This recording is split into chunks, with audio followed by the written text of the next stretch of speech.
Okay, the first step is to review milestone 1, which I did in the previous video. The next one is milestone 2, and is to import the data files into Microsoft Access. The way that you do that is you go to modules, you go up here to the case study overview, and then scroll down to here where it says case study files. And it says there's no preview available, so you can click on the download case study link right here for week 8, or you can click on download for up here. It doesn't matter which one. You go download, and then you put it in the case study file, someplace where you can find it on your home machine. I have BIS 245, and then I've got it here. I put mine in a data files folder.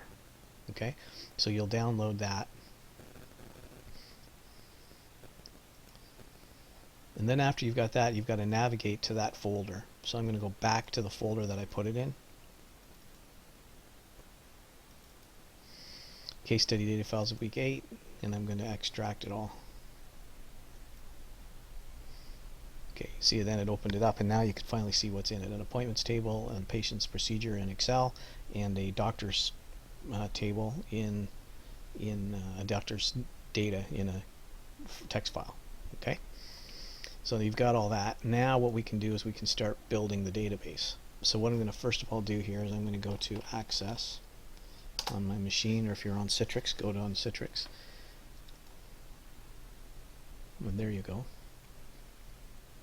First thing I want to do is I want to go to External Data, go to New Data Source, go to From File, click on Excel.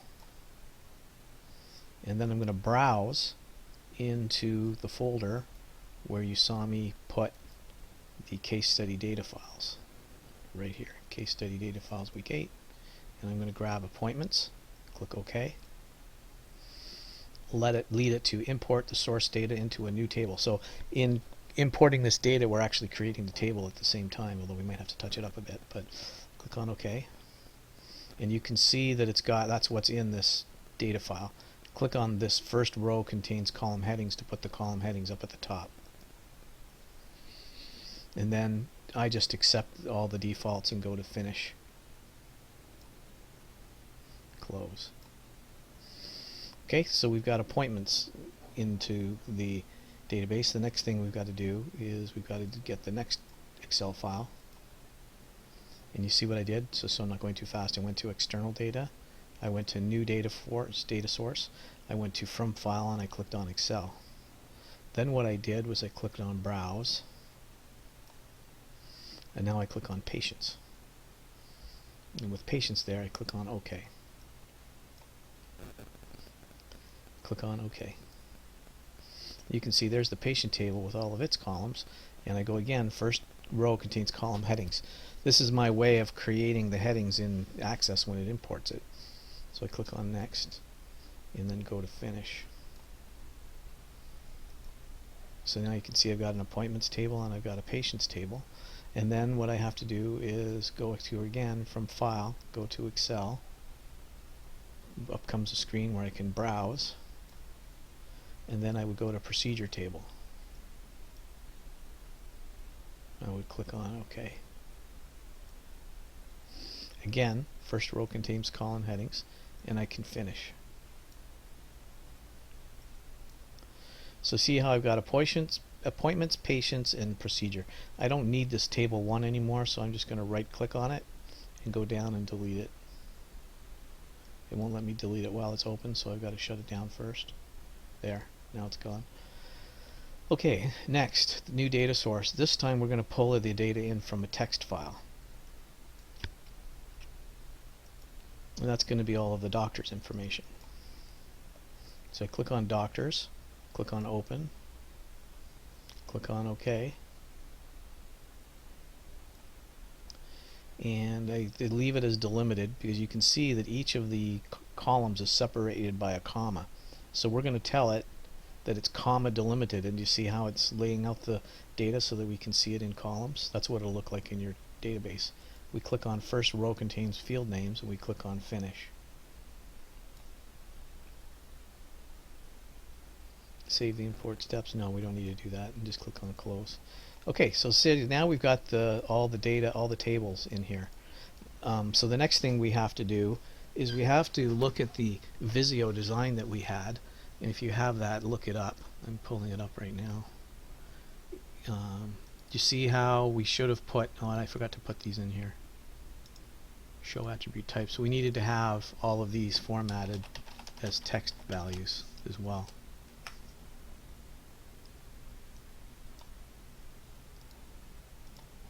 All of these, just so I don't get too distracted by all this. All of these are also text 25 values. You could make this one text 2 because we always know that states are 2 characters long, and we could make this text 5 because patient zip codes are always text 5. But you see what you have to do is you have to now go through and check your Access database to make sure that you've got all of the non-key columns showing as they are here. Like, for example, appointment date and appointment time is date time, for example.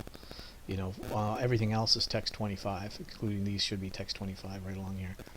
So what I do is I go into Access, and I check, I right click, I go to Design View for Appointments, and we can see that we got the, okay, right away we see we don't want this ID auto numbered.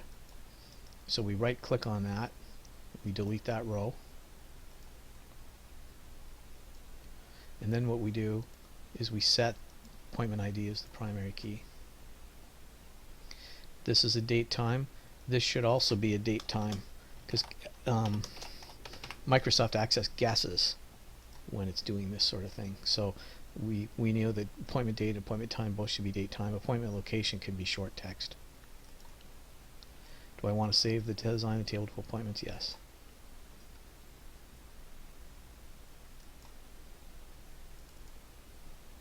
There, it's all listed. Okay, next, with this we shut down appointments, we right click and we go to Design View for the doctor's table. You can also do it here. And we don't want that ID there either.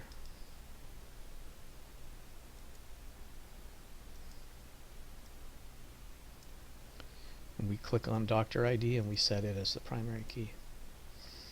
Then we go and shut it down. Yes. Then what we do is we go to Patients and we right click up here, or you can go Patients, right click here, go to Design View, get rid of this auto numbered field,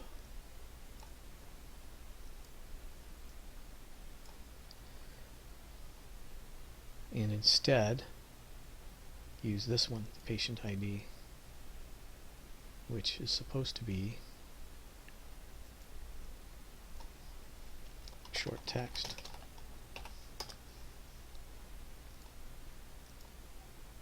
Yes.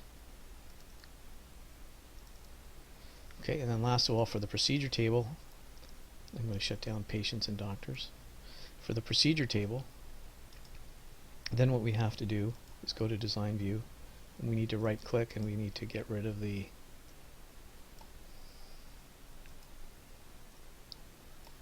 automatic one in there. Instead we want to get the procedure ID in here and set it to be the primary key.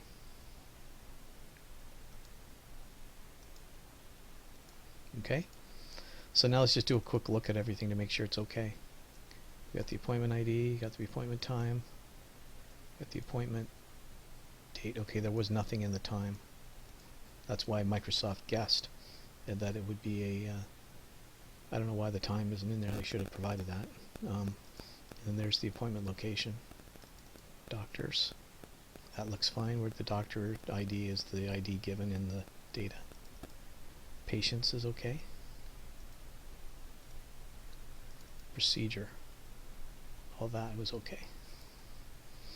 Okay, and I see a spelling mistake there for procedure. So I'm going to right click on that, go to Design View. I'm going to change that to Procedure ID. Yes. Shut that down, shut that down, shut that down. Okay.